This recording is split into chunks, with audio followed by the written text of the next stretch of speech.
Greetings summoners to Lords of Lore. Today we'll be covering Kalista, the Spear of Vengeance, and read her color story, Invocation.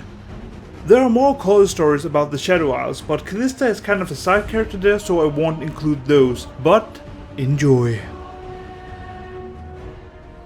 In life, Kalista was a proud general, niece to the king of an empire that none now recall.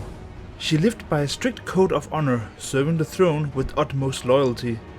The king had many enemies, and when they sent an assassin to slay him, it was Kalista's vigilance that averted disaster. But in saving the king, she damned the one he loved most. The assassin's deflected blade was envenomed and sliced the arm of the queen. The greatest priests and surgeons were summoned, but none could draw the poison from her body. Wrecked with grief, the king dispatched Kalista in search of a cure, with Hecarim of the Iron Order taking her place at his side. Kalista traveled far, consulting learned scholars, hermits and mystics, but to no avail. Finally, she learned of a place protected from the outside world by a shimmering pale mist, whose inhabitants were rumored to know the secret of eternal life. She set sail on one last voyage of hope to the almost legendary Blessed Isles. The guardians of the capital city Helia saw the purity in Kalista's intent, and parted the mist to allow her safe passage. She begged them to heal the queen, and after much consideration, the master of the city agreed. Time was of the essence. While the queen yet breathed, there was hope for her in the fabled waters of life. Kalista was given a talisman that would allow her to return to Helia unaided, but was warned against sharing this knowledge with any other. However, by the time Kalista reached the shores of her homeland, the queen was already dead. The king had descended into madness, locking himself in his tower with the queen's festering corpse. When he learned of Kalista's return, he demanded to know what she had found. With a heavy heart, for she had never before failed him, she admitted that the cure she had found would be of no use. The king would not believe this and condemned Kalista as a traitor of the crown.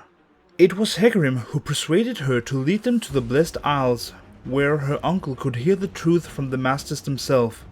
Then, perhaps, he would find peace, even if only in accepting that the queen was gone and allowing her to be laid to rest.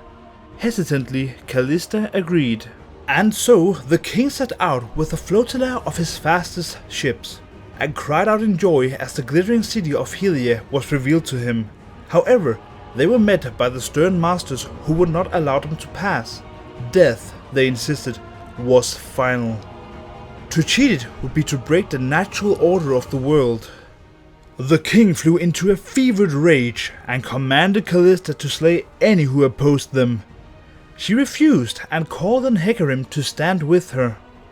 But instead, he drove his spear through her armored back. The Iron Order joined him in this treachery, piercing Kalista's body a dozen more times as she fell.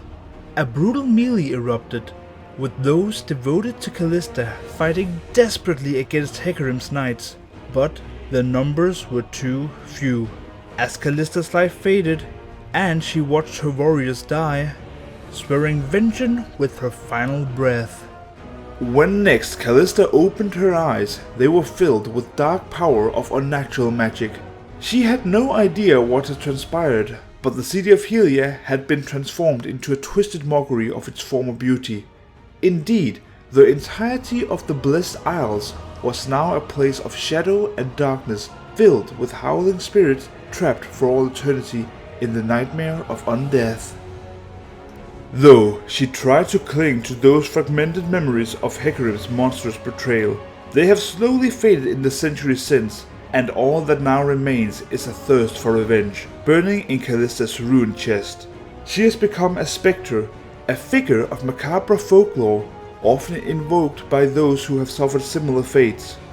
These wretched spirits are subsumed into hers to pay the ultimate price, becoming one with the Spear of Vengeance. That was Kalista's bio, and if you did not get it, the king spoken of in this story is the Ruined King, you know, from Blade of the Ruined King, the item within the game. But now it's time for a color story, Invocation. The Swordwife stood amid the burned-out ruin of her home. Everything and everyone that mattered to her was gone, and now she was filled with fathomless grief and hate. Hate was now all that compelled her. She saw again the smile on his face as he gave the order. He was meant to be their protector, but he has spat upon his vow. Hers was not the only family shattered by the Oathbreaker. The desire to go after him was strong. She wanted nothing more than to plant her sword in his chest and watch the life drain from his eyes. But she knew she would never be able to get close enough to him. He was guarded day and night, and she was but one warrior. She would never be able to fight her way through his battalion alone. Such a death would serve no purpose. She took a shuddered breath, knowing there was no coming back. A crude effigy of a man, formed of sticks and twine, laid upon a fire-blackened dresser. Its body was wrapped in a scrap of cloth torn from the cloak of the betrayer. She'd pried it from her husband's dead grasp. Alongside it was a hammer and 3 rusty nails. She gathered everything up and moved to the threshold. The door itself was gone, smashed to splinters in the attack. Beyond, lit by moonlight, lay the empty, darkened fields. Reaching up, the Swordwife pressed the stick effigy to the hardwood lintel. "I invoke thee, Lady of Vengeance," she said, her voice trembling with the depth of her fury. "From beyond the veil, hear my plea. Come forth, let justice be done." She readied her hammer and the first of the nails. "I name my betrayer once," she said, and spoke his name aloud. As she did so, she placed the tip of the first nail to the chest of the stick figure. With a single strike, she hammered it in deep, pinning it to the hardwood doorframe. The Swordwife shivered. The room had become markedly colder. Or had she imagined it? "I name him twice," she said, and she did so, hammering the second nail alongside the first. Her gaze dropped, and she jolted in shock. A dark figure stood out in the moonlit field, 100 yards in the distance. It was utterly motionless. Breathing quickly, the Swordwife returned her attention to the unfinished task. "I name him thrice," she said, speaking again the name of the murderer of her husband and children's, before hammering home the final nail. An ancient spirit of vengeance stood before her, filling the doorway, and the Swordwife staggered back, gasping involuntarily. The otherworldly being was clad in archaic armor, her flesh translucent and glowing with spectral unlight. Black mist coiled around her like a living shroud.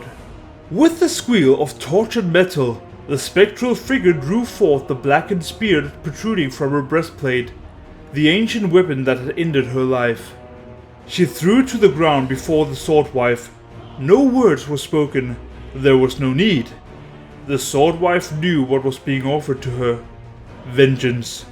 And knew its terrible cost. Her soul. The spirit watched on, her face impassive, and her eyes burning with an unrelenting cold fury, as the Swordwife picked up the treacherous weapon. "I pledge myself to vengeance," said the Swordwife, her voice quivering. She reversed the spear, aiming the tip inwards towards her heart. "I pledge it with my blood. I pledge it with my soul." She paused. Her husband would have pleaded for her to turn away from this path. He would have begged her not to condemn her soul for theirs. A moment of doubt gnawed at her. The undying spectre watched on. The Swordwife's eyes narrowed as she thought of her husband lying dead, cut down by swords and axes. She thought again of her children, sprawled upon the ground, and her resolve hardened like a cold stone in her heart. Her grip tightened upon the spear. "Help me," she implored, her decision made. "Please, help me kill him." She rammed the spear into her chest, driving it in deep. The Swordwife's eyes widened, and she dropped to her knees. She tried to speak, but only blood bubbled from her lips. The ghostly apparition watched her die, her expression impassive. As the last of her lifeblood ran from her body, the shade of the Swordwife climbed to her feet. She looked down at her insubstantial hands in wonder. then at her own corpse lying dead-eyed in a growing pool of blood upon the floor. The Shade's expression hardened, and a ghostly sword appeared in her hand. An ethereal tether, little more than a wisp of light, linked the newly formed Shade to the avenging spirit she had summoned.